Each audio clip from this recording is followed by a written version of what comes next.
Muito bem, amados, a graça e a paz do Senhor. Estamos voltando na nossa devocional deste dia, sexta-feira, 1 de outubro de 2021, quando estamos estudando o livro de Juízes. Amém? E vamos hoje conversar com você sobre o texto que está em Juízes 3, do 12 ao 30. E o tema que Deus colocou no nosso coração para meditarmos é o título Um Ciclo que Deve Acabar. Nós vamos ler do versículo 12 ao 19. Me acompanhe.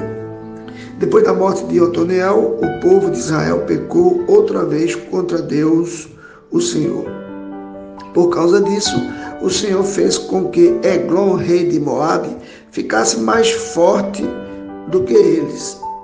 Eglon se juntou com os amonitas e os amalequitas, e eles atacaram Israel e tomaram Jericó, a cidade das palmeiras.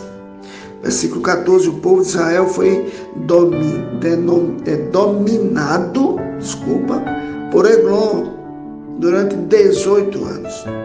Então os israelitas pediram outra vez socorro ao Senhor, e ele mandou outro homem para libertá-los. Foi Eude, filho de Gera, da tribo de Benjamim. Eude era canhoto. Preste atenção nesse detalhe, irmão. Eude era canhoto. O povo de Israel mandou levar o pagamento dos impostos para Eglon, rei de Moabe. Então Eude fez um grande punhal de mais ou menos meio metro de comprimento, mais ou menos um côvado. Ele amarrou o punhal debaixo da roupa do lado direito e foi levar os impostos a Eglon, que era muito gordo. Depois de entregá-los, Eude mandou embora os carregadores, mas ele voltou do lugar onde estavam as imagens de pedra, perto de Gilgal, e disse ao rei: eu vou adiantar um pouco mais. Ó rei, tenho uma informação secreta para lhe dar. Então o rei ordenou que todos os outros saíssem da sala, e todos saíram. O rei estava sentado na sua sala de verão, no terraço. Eude chegou perto dele e disse: tenho aqui no pé do ouvido, tenho um recado de Deus para o Senhor. E aí Eude assassina o rei Eglon. Interessante esse texto. E nós vamos estudá-lo com mais firmeza na nossa aula esta semana. Mas eu quero dizer aqui a você que mais uma vez a história se repete. Vamos voltar agora ao devocional. O título é Um Ciclo que Deve Acabar. Mais uma vez, irmãos, a história se repete. O povo de Israel faz o que era mal ao Senhor. Temos neste contexto, queridos, uma tensão dramática. Isso pelo motivo de Israel não ter conseguido retirar os ídolos de suas terras. Sabe onde está essa tensão, meus irmãos? Entre os mandamentos santos de Deus e a sua promessa amorosa e fiel. Aí existe um contraste. E eu quero dizer a você, explicar a você o que é um contraste. No piano você tem as teclas brancas e pretas, é um contraste. Escuridão e luz é um contraste. E o contraste aqui é Deus exige obediência. E por outro lado, Deus havia prometido libertar o seu povo. E qual o resultado dessa tensão, queridos? O povo de Israel entra num padrão cíclico de declínio. Presta bem atenção no título desse devocional. Um ciclo que deve acabar. E aqui, nesta tensão, o povo de Israel entra nesse padrão cíclico de declínio.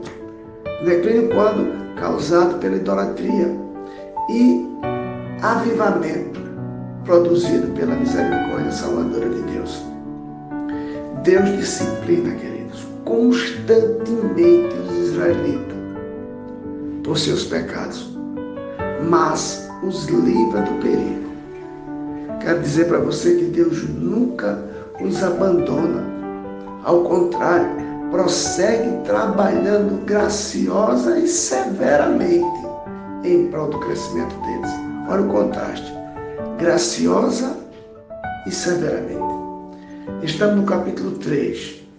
E aqui há alguns estudos de casos onde conhecemos 3 juízes: Otoniel, Eude e Sangar.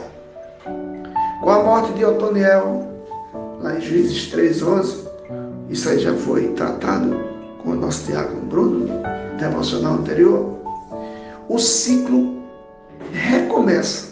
É só a gente ver aqui o início da nossa leitura, no versículo 12. Os israelitas voltam a fazer o que era errado e mal aos olhos de Deus. Dessa vez, Deus os entrega a Eglon, rei de Moabe, o rei gordo, aquele que conquistou a cidade das palmeiras, conforme o versículo 13, que antes era conhecida como Jericó. Nessa condição, a sujeição, a escravidão é de 18 anos e o povo volta a chamar a Deus, levantando um clamor, e Deus levanta um libertador chamado Eude, homem canhoto. Olha, preste atenção nesse detalhe. Eu não li o texto todo por causa do tempo, mas a gente vai estudar isso em sala de aula. Prepare-se para as surpresas. E isso é uma surpresa. Um homem canhoto. Pois sempre que a Bíblia fala sobre a mão direita de Deus, é sempre de forma positiva. Preste atenção. Alguns narrativas não, mas escrituras a gente encontra na Bíblia. Deus jurou por sua mão direita. Outra, o seu escolhido se senta à sua direita. E por que isso é uma surpresa, querido? Porque a maioria das pessoas naquela época eram destras, ou seja, escreviam e tinham força na mão direita. Era como um símbolo de poder e habilidade. Será que Eude, querido, era deficiente físico? Será que naquela época uma pessoa que não tinha força na mão direita, ou seja, habilidade com a mão direita, era considerada um deficiente físico? Não, querido, eu quero dizer para você que Eude era uma escolha surpreendente de Deus. Na nossa sociedade hoje, ele seria considerado um inútil, talvez. A história de Eude nós vamos estudar com mais afinco na sala de aula, mas quero apenas trazer uma reflexão. Deus nem sempre vai usar métodos que achamos normais ou óbvios para realizar a sua obra. Presta bem atenção nisso, querido. É muito importante que a gente entenda isso para poder entender essa meditação dessa manhã. Aqui temos um assassinato, algo muito difícil, né, de aceitar. Porém, Jesus não libertou seu povo por meio de um grande triunfo, queridos, mas por meio de uma derrota esmagadora. Nessas narrativas históricas, Deus mostra ao mundo que sua salvação não acontecerá de forma nenhuma em estilo cinematográfico. Ele acontecerá por meio de um marginalizado, nascido em uma manjedoura, por meio da loucura e não por meio do que o povo chama de sabedoria. Olhe para aquele que fez o melhor para você. Lá em 1 Coríntios capítulo 1, versículo 26 a 29, o apóstolo Paulo, ele traz essa perspectiva. Preste atenção nessas palavras de Paulo. Irmãos, pensem no que vocês eram quando foram chamados. Poucos eram sábios, segundo os padrões humanos, poucos eram poderosos, poucos eram de nobre nascimento.